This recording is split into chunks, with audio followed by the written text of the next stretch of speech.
बस पापा अब हम लोग निकल रहे हैं, शाम तक लौट आएंगे। आप प्लीज़ घर का ख्याल रखना। हाँ, आपका खाना टेबल पे रख दिया है, जब भी भूख लगे लेकर खा लेना। हम लोग को आने में देर हो जाएगी तो थकने के बाद खाना नहीं बनेगा और हम लोग वैसे भी खाना खा कर ही आएंगे। और हाँ, जाते जाते मैं बाहर का ताला लगा कर हम लोग जा रहे हैं, अपना ख्याल रखना। दोनों बेटे और बहू कहते हुए अपने अपने परिवार के साथ घर से बाहर निकल गए। आज इन लोगों का रिजॉर्ट जाने का मूड है, सुबह से शाम तक वहीं मौज मस्ती करने का इरादा है।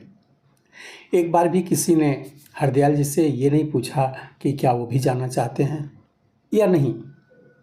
सोफे पर से उठकर खिड़की के पास चलकर गए और खिड़की में से देखा तो नीचे दोनों अपनी अपनी कारों में अपने अपने बच्चों के साथ बैठ कर के रवाना हो गए। थोड़ी दूर तक खिड़की से यूं ही बाहर ताकते रहे। उसके बाद उदास मन से धीरे धीरे चलते हुए डाइनिंग टेबल पर आए और वहाँ रखे खाने को खोल करके देखा। कैसरोल में 5 रोटियाँ, डोंगे में पतली सी दाल और एक प्लेट में सलाद के नाम पर एक प्याज काट कर रखा हुआ था। खाने को देखते ही मन सोचने लगे, अभी तो सुबह के 8 बजे हैं, आज पूरा दिन मुझे यही खाना है और रात को खाना भी नहीं बनेगा। इतने से पेट भरेगा कैसे? पिछली बार भी जब घूमने गए थे तभी बहू इतना सा ही खाना बना कर गई थी और रात को जब घर आने के बाद हरदयाल जी ने सिर्फ इतना ही कहा था कि मुझे ज़ोर से भूख लगी है तो दोनों बहुओं ने रोना धोना मचा दिया था। और बेटे तो पत्नियों के आगे कुछ बोलते ही नहीं हैं। पर आज फिर वही। एक लंबी सांस लेकर अपने कमरे की तरफ गए। कमरे में लगे अपनी पत्नी की तस्वीर को देखकर आंखों से आंसू निकल आए।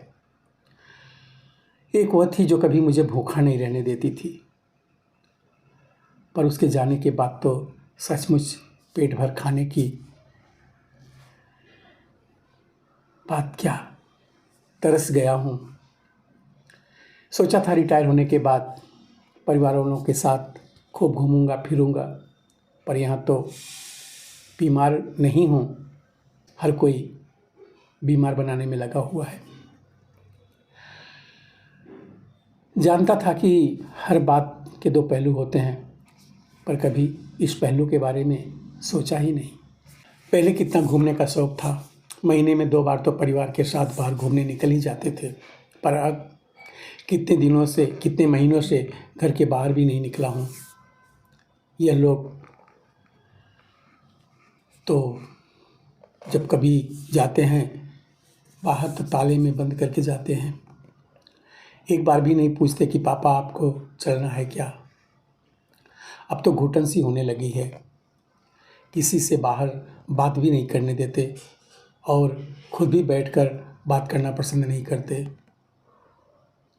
आजकल पता नहीं दोस्तों के भी फ़ोन नहीं आते, ना उनका फ़ोन लगता है। मेरे ही बेटों ने अपने घर का चौकीदार बना के रख दिया है। जब हाथ पैर चल रहे हैं तब मेरी कदर नहीं है, तो जिस दिन मैं बिस्तर पकड़ लूँगा तो मुझे पूछेंगे भी नहीं। किसी न किसी निर्णय पर तो आज पहुँचना ही पड़ेगा, बहुत ज़रूरी हो चुका है। अभी हरदयाल जी के मन ही मन सोच ही रहे थे कि उनके फ़ोन पर एक अननोन नंबर से फ़ोन आया। मोबाइल उठाया तो दूसरी तरफ से उनके दोस्त कैलाश जी बोल रहे थे, अरे हरदयाल कैसा है, कितने दिनों बाद तेरा फ़ोन लगा है। अरे कैलाश, आज इतने दिनों बाद तुझे मेरी याद कैसे आई?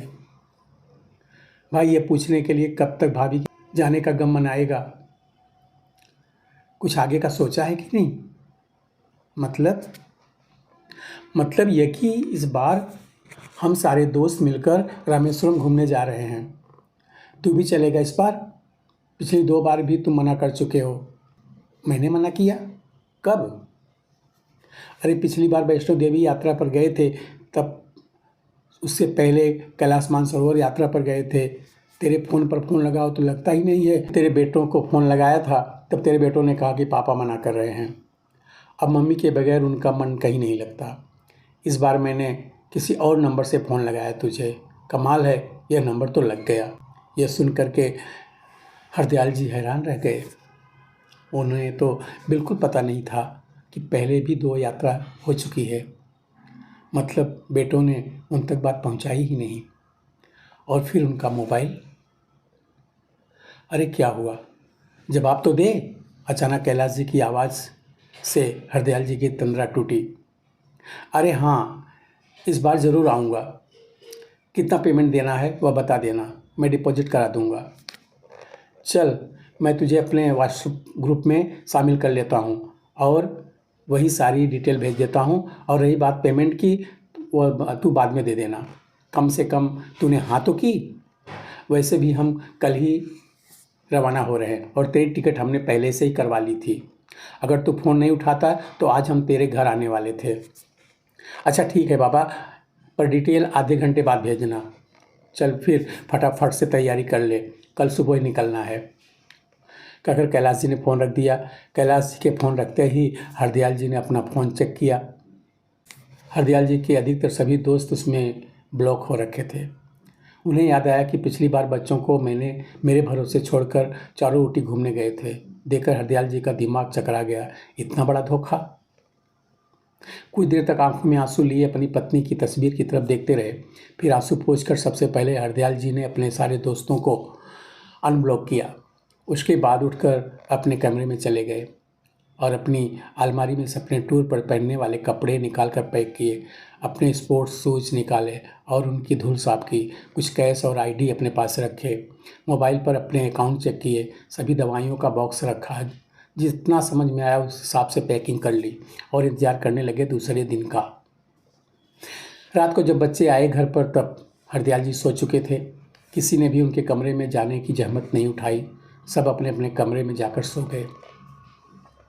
दूसरे दिन जब बेटे बहुएं चाय पी रहे थे तब हरदयाल जी तैयार होकर अपना बैग लेकर के बाहर आए।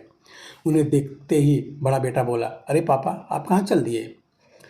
मैं अपने दोस्तों के साथ रामेश्वरम टूर पर जा रहा हूँ, मेरा भी टिकट है।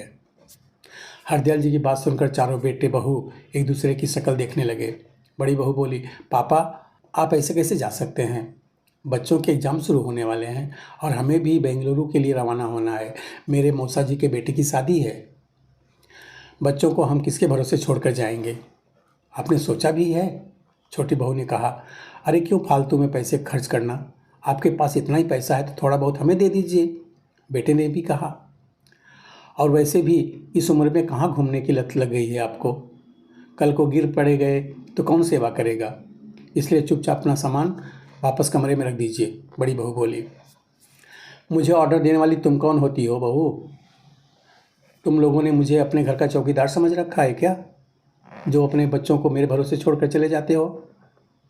तुम लोगों की हिम्मत कैसे हो गई मेरे मोबाइल में मेरे दोस्तों के नंबर को ब्लॉक करने की? पापा आप गलत समझ रहे हो, वो आपको कोई डिस्टर्ब ना करे इसलिए ब्लॉक किया था। अच्छा, तो मेरे आराम की इतनी अगर ख्याल है तो अपने बच्चों को मैं खुद संभालो, मेरे भरोसे छोड़कर क्यों जाते हो? अपने कमाए हुए पैसे हैं उसमें मैं खर्च कर रहा हूँ, किसी को बताने की ज़रूरत नहीं है। अभी तो मैं रामेश्वर जा रहा हूँ, वापस आने के बाद मैं निर्णय लूँगा कि अब मुझे क्या करना है। बहुत हो गई तुम लोगों की मनमानी, कहकर हरदयाल जी वहाँ से रवाना हो गए। बेटे और बहू से कुछ बोलते ना बना। आखिर सब यही सोचते रह गए कि पापा आखिर क्या निर्णय लेंगे।